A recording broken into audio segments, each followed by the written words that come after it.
دروازه خش. صدای شکیداری مرکز بلند گردید و رقابت از مرکزی میدان شروع شد بین این دو دسته.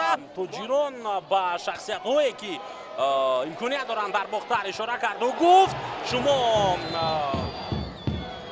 صاحب جریمه گاه ضربه با سر و توپ از دروازه حالا که دلیل اخراج شدنی او از میدان میگردد. حمله کلوب مرکزی با پوق جالی دفاع پاسی و باقیب کامران ابراهیمов حساب باز هم به داخل جریمه گاه فرصت داده نمی شود و ضربه کنجی برای دست دوار به نزد اکران وار می رود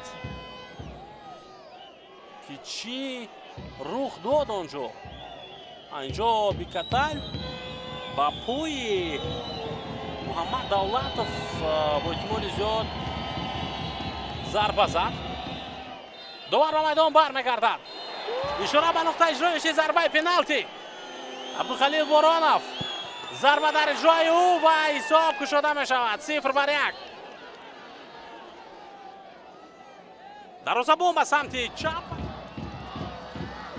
بازیگر سال دیگر به جریمه گاه امکانیت ضربه و توپ از دروازه بلند رفت. بازی آغاز گردید اکنون از مرکزی میدان و اشتراک که بالاتر شروع کرده. من حساب 0-1 است در این امپونس با میدان آمد و از بازی گرفته شد سنت الله اسماعیلov. حمله دسته وحش را میبینیم. امکانیت برای بازیگران وحش میتوانست به میاد. الله اسماعیلov و به جای وسط احتیاطی به میدان برآمد. بنجامین ارسال به جریمه گاه و فرصت برای اجرای ضربه داده نمیشود. تیمی وحشون رو برگزار کرده ایستاده است. امکانیت برای اجرای ضربه و فرصت از دست رفت. حالا حمله ادامه می‌یابد. توپ در جریمه گاه کلوب مرکزی ورزش ارتش است.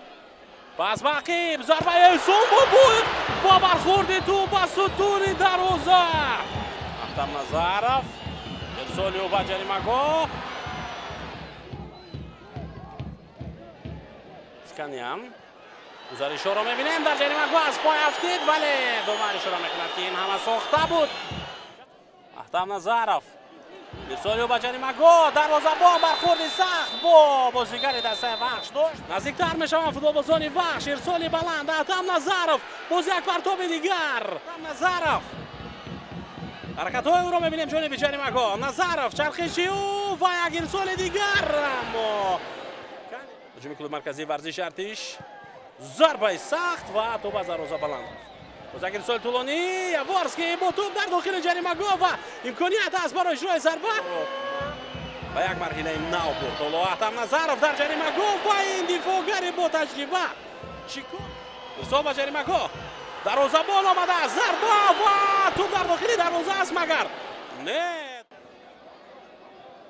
ناسکوف اولین شده به توپ رسید و مرحله پلی آفی جام آسیا برایت ضربه جانبی دروازه وحش و حمله ادامه می‌یابد.